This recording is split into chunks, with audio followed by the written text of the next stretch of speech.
ರಾಜೇಂದ್ರ, ಕೆಲಸಕ್ಕೆ ಇಷ್ಟೊಂದು ತಡವಾಗಿ ಬಂದೆ?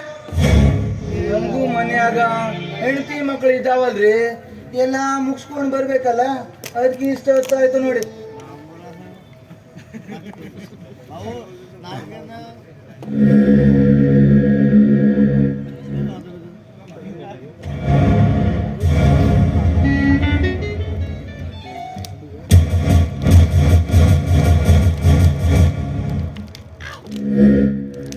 ರುದ್ರೇಶ್,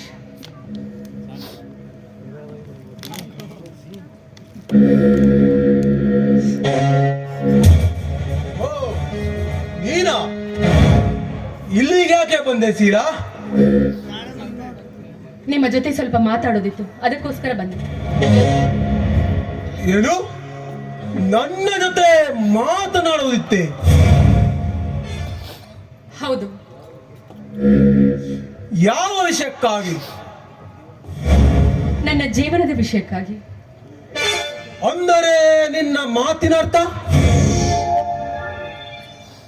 ನೋಡಿ, ಈಗಾಗಲೇ ನನ್ನ ತಮ್ಮ ರಾಜೇಂದ್ರ ನನ್ನನ್ನು ಮನೆಯಿಂದ ಹೊರಗೆ ಹಾಕಿದ್ದಾನೆ. ಈಗೀಗ ನಾನೊಬ್ಳು ಅನಾಥೆಯಾಗಿ ನಿಮ್ಮೊಂದಿಗೆ ಬಂದಿದ್ದೇನೆ. ನೀವೇ ನನಗೆ ಸ್ಥಾನ ಕೊಡುತ್ತೀರಾ ಅಂತ ನಂಬಿ ಬಂದಿದ್ದೇನೆ. ವೆರಿ ಗುಡ್, ಒಳ್ಳೆಯದನ್ನೇ ಮಾಡಿದ್ದಾನೆ. ಮನೆತನದ ಕಳಂಕ ತಂದ ನಿನ್ನಂತ ಹೆಣ್ಣನ್ನು ಹೊರಗೆ ಹಾಕದೆ ಮತ್ತೇನು ಮಾಡಲು ಸಾಧ್ಯ?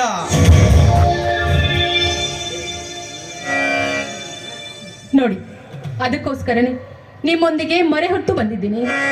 ದಯವಿಟ್ಟು ದಯವಿಟ್ಟು ನನಗೆ ಸತಿ ಸ್ಥಾನ ದೊರಕಿಕೊಡಿ. ಯಾಕೆ ಅಷ್ಟಕ್ಕೆ ಗಾಬರಿಯಾಗಿರುವ್ಯಾ? ನಾನು ಅಂದುದು ಸುಳ್ಳೆ?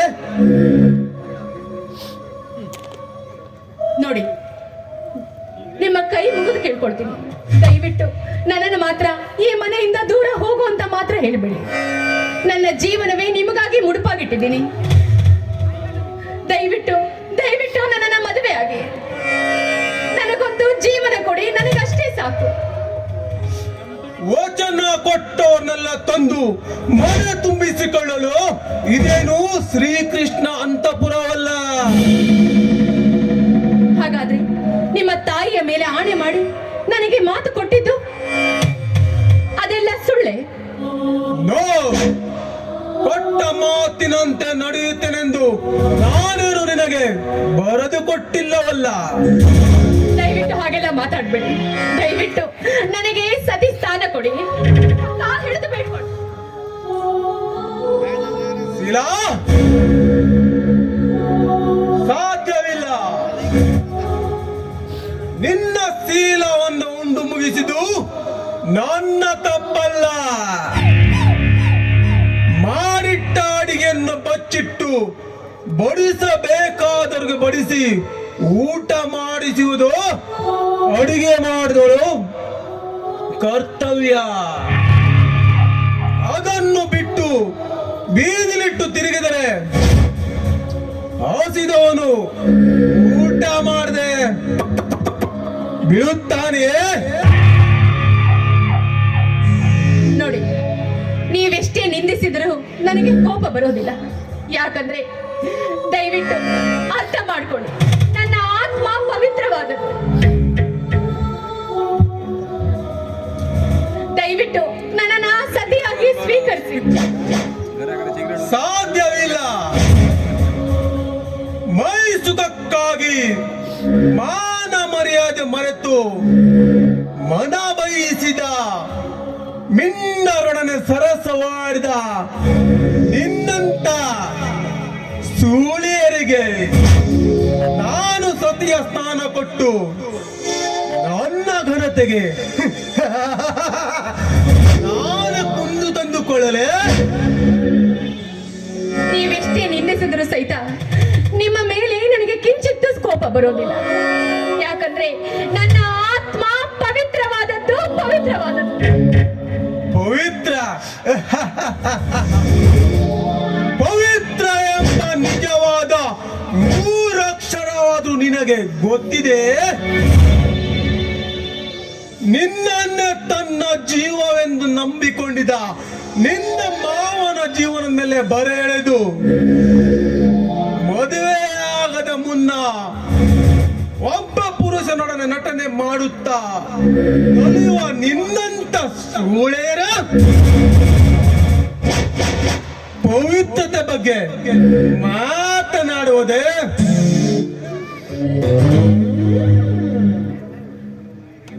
ನೋಡಿ, ನೀವು ಈ ರೀತಿ ಮಾತಾಡೋದು ಸರಿಯಲ್ಲ. ನಿಮ್ಮನ್ನ ಬಯಸಿ ನಾನು ಇಲ್ಲಿವರೆಗೂ ಬಂದಿದ್ದೀನಿ. ದಯವಿಟ್ಟು ದಯವಿಟ್ಟು ನನಗೆ ಸತಿಸ್ಥಾನ ದೊರಕಿಕೊಡಿ. ನಿಮ್ಮ ಕೈ ಮುಗಿದು ಕೇಳ್ಕೊಳ್ತೀನಿ. ಅರಳಿನಿಂತ ಹೂವಿನಲ್ಲಿರುವ ಮಧುವ ಇರಲು ದುಂಬಿಗಳು ಬರುವುದು ಸ್ವಾಭಾವಿಕ ಶೀಲ.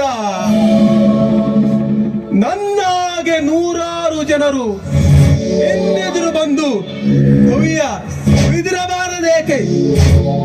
ಕೇವಲ ಹಣಕ್ಕಾಗಿ ಕಾಲ್ಚನಕ್ಕೆ ಹಣಕ್ಕಾಗಿ ಕಾಲಿಟ್ಟ ನಿನಗೆ ನಾನಾದ್ರೂ ಸರಿ, ಮತ್ತೊಬ್ಬನಾದ್ರೂ ಸರಿ. ದಯವಿಟ್ಟು ಹೀಗೆಲ್ಲ ಮಾತಾಡ್ಬೇಡಿ. ನನ್ನ ಮಾತನ್ನ ಕೇಳಿ. ಈ ಮನೆಯ ವಂಶೋದ್ಧಾರಕ ಕುಡಿ ನನ್ನ ಹೊಟ್ಟೆಯಲ್ಲಿ ಬೆಳೀತಾ ಇದೆ. ಏನು? ನೀನೀಗ ಗರ್ಭವತಿಯೇ? ಹೌದು. ಅದಕ್ಕೆ ನಾನು ಕಾರಣವೇ? ನಿಮ್ಮ ಪಾದದ ಆಣೆಗೂ ನೀವೇ ಹೊಣೆ. ನೋ, ಸಾಧ್ಯವಿಲ್ಲ. ನಿನಗೊಬ್ಬ ಧನಿಕನಿಗೆ ಸೆರಗು ಹಾಸಿದ ನಿನ್ನಂತ ಸೂಳೇರು ನನ್ನ ಹೊಟ್ಟೆಯಲ್ಲಿ ಬೆಳೆಯುವ ಕುಡಿ ಇಂಥವನದೇ ಹೇಳುವಷ್ಟು ಸಾಮರ್ಥ್ಯವಿದೆ ಅಂದರೆ ನಾನು ನಂಬುತ್ತೇನೆ, ಅಥವಾ ಈ ಸಮಾಜ ನಂಬುತ್ತೆ? ಅಡಿಗಡಿಯ ನೀತಿ ಬದಲಿಸಿದ ನಿನ್ನಂತ ಹಣ್ಣಿಗೆ ಅದ್ಯಾವ ರಂಡ ಜನ್ಮ ನೀಡಿದಳೆ? ರುದ್ರೇಶ, ಇನ್ನು ಒಂದೇ ಒಂದು ಮಾತು ನನ್ನ ತಾಯಿ ಬಗ್ಗೆ ಮಾತಾಡಿದ್ದೆ ನಿಜವಾದ್ರೆ ನಿನ್ನ ಗಂಟಲನ್ನೇ ಹರಿದು ತಿಂದು ಬಿಟ್ಟೇನು. ಪಾಪಿ, ಒಂದು ಹೆಣ್ಣಿನ ಬಗ್ಗೆ ಇಷ್ಟು ಕೀಳಮಟ್ಟದ ಮಾತಾಡ್ತಾ ಇದೆಯಲ್ಲ, ನಾಚಿಕೆ ಆಗೋದಿಲ್ವೇನೋ ನಿನ್ನ ಜನ್ಮಕ್ಕೆ? ನನ್ನ ತಾಯಿಯ ಬಗ್ಗೆ ಇಷ್ಟು ಕೀಳಮಟ್ಟಕ್ಕೆ ಮಾತಾಡೋಕ್ಕಿಂತ ಮುಂಚೆ 10 ಸಾರಿ ಯೋಚನೆ ಮಾಡಿ ಮಾತಾಡು. ನಿನ್ನ ಮುಂದೆ ನಿಂತು ಮಾತಾಡೋದಕ್ಕೂ ಅಸಹ್ಯ ಆಗುತ್ತೆ ನನಗೆ.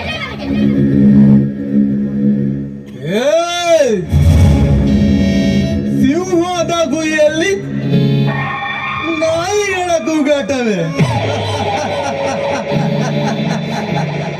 ಹರೆಯಾದ ಹಬ್ಬಿನಲ್ಲಿ ಚುಮ್ಮುತ್ತಿರುವ ಕಾಮಜ ಕಾರಂಜನ್ನು ಹೊರದಡಿಸಿ ಅದೆಷ್ಟು ಜನರೊಡನೆ ಚಕ್ಕಂದವಾಡಿ ಹೊತ್ತು ನಿಂತಿರೋ ಈ ಪಾಪದ ಪಿಂಡವನ್ನು. ಕ್ಷಣಿಕ ಸುಖಕ್ಕಾಗಿ ನಾನು ಬಂದು ನನ್ನ ಜೀವನವನ್ನ ನಿನಗಾಗಿ ಮುಡುಪಾಗಿಟ್ಟಿಲ್ವೋ? ನನ್ನ ಜೀವನಕ್ಕೆ ಒಂದು ಅರ್ಥ ಬೇಕಿತ್ತು. ನನ್ನ ತಮ್ಮನ ಜೀವನ ಹಸನಾಗಬೇಕಿತ್ತು. ಅದಕ್ಕೋಸ್ಕರನೇ ನನ್ನ ಜೀವನ ನಿನಗಾಗಿ ಮೋಸಲಿಟ್ಟೆ. ಆದ್ರೆ ಈ ಸಮಾಜದಲ್ಲಿ ಒಂದು ಕ್ಷಣಿಕ ಸುಖಕ್ಕಾಗಿ ಯಾರು ತಮ್ಮ ಜೀವನವನ್ನ ಹಾಳು ಮಾಡಿಕೊಳ್ಬಾರ್ದು. ಯಾಕಂದ್ರೆ ನಿನ್ನಂತ ಪಾಪಿಗಳು ಅವರ ಜೀವನವನ್ನೇ ಹಾಳು ಮಾಡಿಬಿಡ್ತಾರೆ. ಇಲ್ಲ ಕಣೋ, ನೀನು ಉದ್ಧಾರ ಆಗೋದಿಲ್ಲ ಕಣೋ, ನೀನು ಉದ್ಧಾರ ಆಗೋದಿಲ್ಲ. ಮುಚ್ಚು ಬಾಯ್ ಸೂಳೆ. ಈ ಶ್ರೀಮಂತನ ರುದ್ರೇಶನ ಎದುರು ನಿಂತು ಹೆಚ್ಚು ಮಾತನಾಡದಿರು. ಯೋಗ್ಯತೆಗೆ ಮೀರಿದ ಮಾತನ್ನು ತಡ ಮಾಡದೆ ತೊರಳಿ ಮನೆಯನ್ನು, ಇಲ್ಲವಾದರೆ ಬೀದಿ ನಾಯಿನ ಬಿಟ್ಟು ಓಡಿಸಬೇಕಾಗುವುದು. ಎಚ್ಚರ.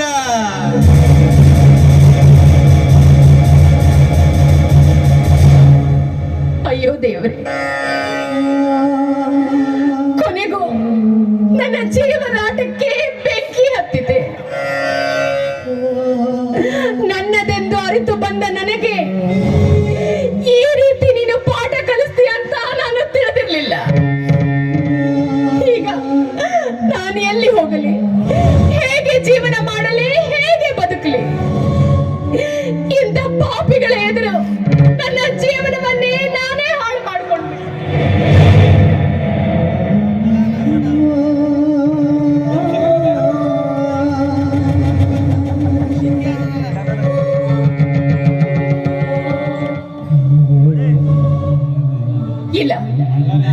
ನಾನು ಹೋಗಬಾರ್ದು.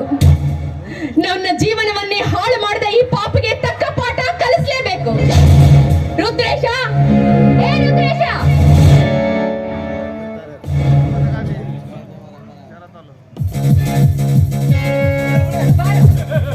ಬಾರ ಹೊರಗಡೆ.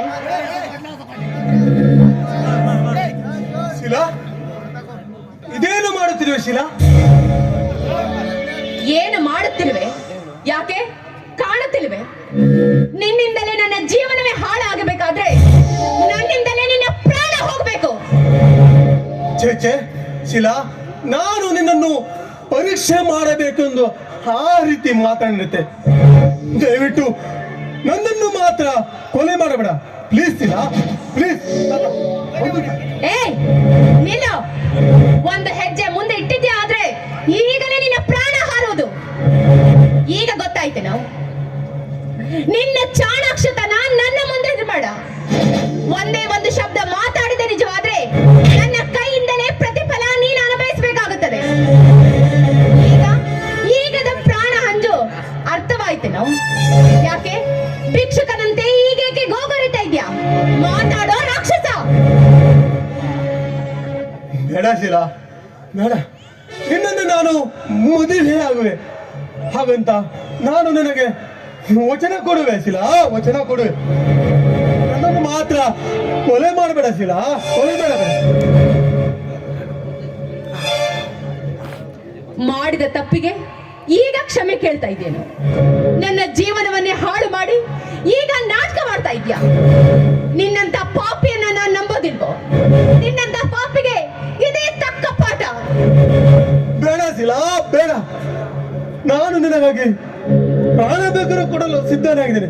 ನನ್ನನ್ನು ಕೊಲೆ ಮಾಡಬೇಡ ಶಿಲಾ. ಏ, ನಿನ್ನ ಪ್ರಾಣ ಯಾರಿಗೂ ಬೇಕಾಗಿದೆಯೋ? ನನಗೆ ಬೇಕಾಗಿರೋದು ನನ್ನ ಸೇಡು. ನನ್ನ ಸೇಡಿನ ಪ್ರತಿಫಲ ಈಗ ಕೊಡ್ತೀನಿ.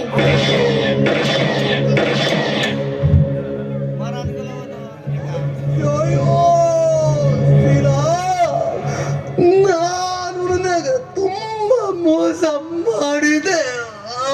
ದೇವರು ನನಗೆ ತಕ್ಕ ಪಾಠ ಕಲಿಸಿದ್ದಾನೆ ಶಿಲಾ. ದಯವಿಟ್ಟು ನನ್ನನ್ನು ಕ್ಷಮಿಸು ಶಿಲಾ.